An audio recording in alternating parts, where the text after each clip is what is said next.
George Orwell's 1984 is a dystopian novel featuring a future of a complete totalitarian regime divided in three parts across the entire world.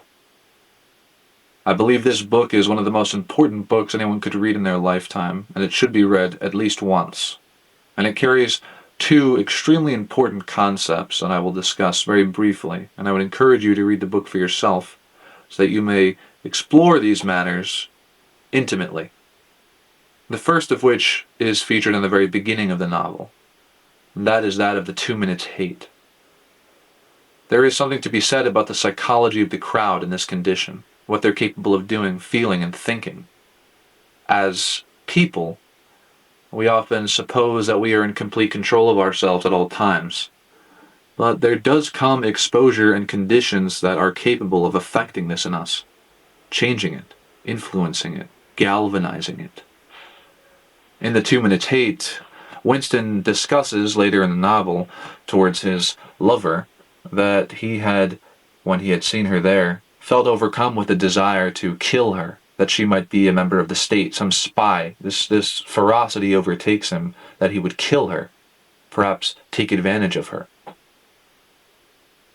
There is almost an apathy to his complete openness in confiding such a detail, perhaps even a complete disconnection or bewilderment with himself, that he could hardly feel bad about thinking such a thing that seems so absurd. And yet it is all those who are present at the 2 minutes hate who find themselves completely enveloped and engulfed by this animosity and this ferocious hatred, this animalistic barbarism, where human empathy and compassion is devoid, not present, absent. We have to ask ourselves, in this hypothetical situation, what is the importance of showing us something like the 2 minutes hate? What role does this play in our day-to-day life? George Orwell did not create a timepiece novel that was representative of the world that he lived in and experienced himself. It is a timeless piece, a timeless remark about what is possible, psychologically speaking, when people are in these crowds. What are we capable of doing in a crowd? There are many things that people may find themselves thinking to do that they would not otherwise do. And this is merely something that is part of our biology.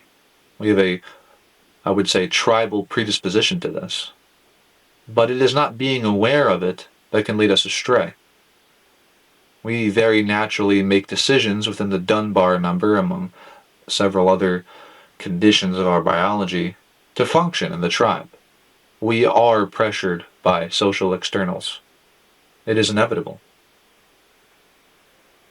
We have to look at our own lives and see what things that we may be experiencing are much like the 2 minutes hate. Social media enables us to constantly be on, in, plugged in, following. It allows us to constantly be angry. It allows us to fester longer in anger than might be beneficial for us. And we don't know better, because presupposing that humans tend to follow their emotional influences, that's what we will continue to do. We will be angry at the things that anger us. We will flee from those who are chastising us, and we will seek out those who share our opinions. We will abandon any sense of common discussion, universality, respect. It is a condition of the human experience. It is inevitable. But by being conscious of it, we can better limit its effect on our lives. Seek out those things that you may be interacting with that keep you angry. They are not for you. Rise above the anger. Supplant it with yourself, your present mind, your conscious mind. You can choose a peaceful approach at all times, a dignified approach. You don't need to give in to such pressure. But that doesn't mean it's not a challenge. The second major point regarding the psychology or the psychological experience, the thriller component of what it means to endure the dominion of this regime is its commandeer, or the way in which it commandeers language. Winston's colleague talks about Newspeak, a brilliant invention where the dictionary and thesaurus of words available to the common person has been curated, with certain words that are not very keen to the palate of Big Brother are removed. If a person cannot enunciate and express, if they lack the words with which to focus their emotions, that anguish is different than pain. That the emotional navigation becomes far simpler. The pressure is so high from the machinations of the regime, that you are forced to the surface. Your words are so limited, and you can only go so deep before you are inadvertently pushed back up to the surface, be it from the lack of words or simply due to exhaustion. Winston travels to the impoverished districts of the proletariat, and he is frustrated that despite they be so many, they not rise up against such a clearly oppressive system, one that deprives them of any light, liberty, or culture. That the rare occasion of singing in the rainy streets is the only glint and glimmer of what human culture is supposed to look like and feel like. It's important that we understand the threat of not being able to utilize words, not being able to navigate our emotions with patience and depth. It requires depth. It's not easy to navigate. That is why I say you supplant the predisposition to avoid or react with yourself. You calm yourself so that you can begin to press yourself through and navigate as you need to do.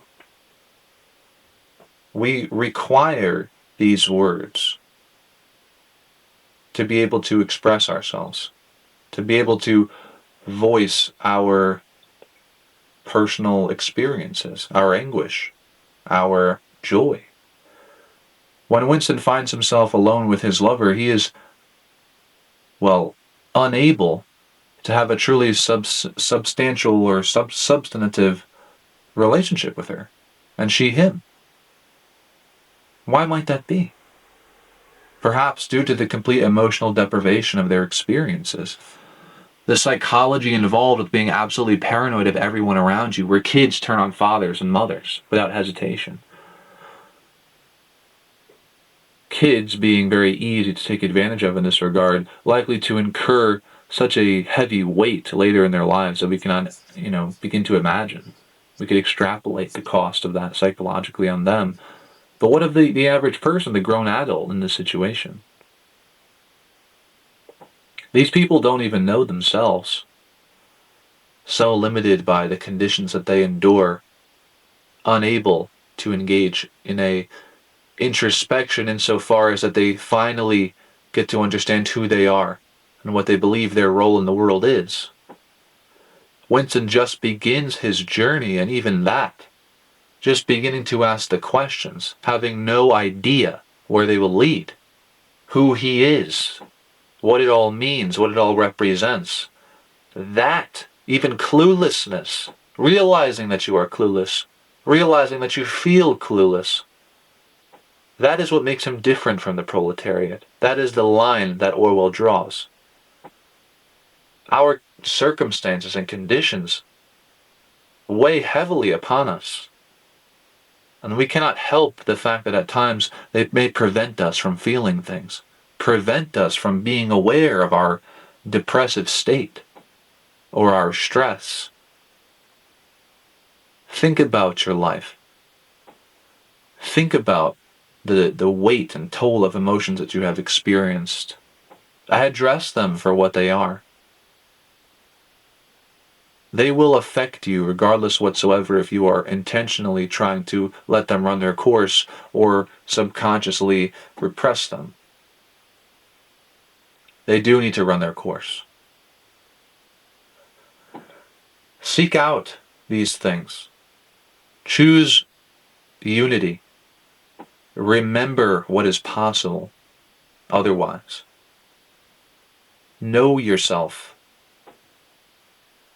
It is a luxury that we have to be able to do so with such a short time on Earth.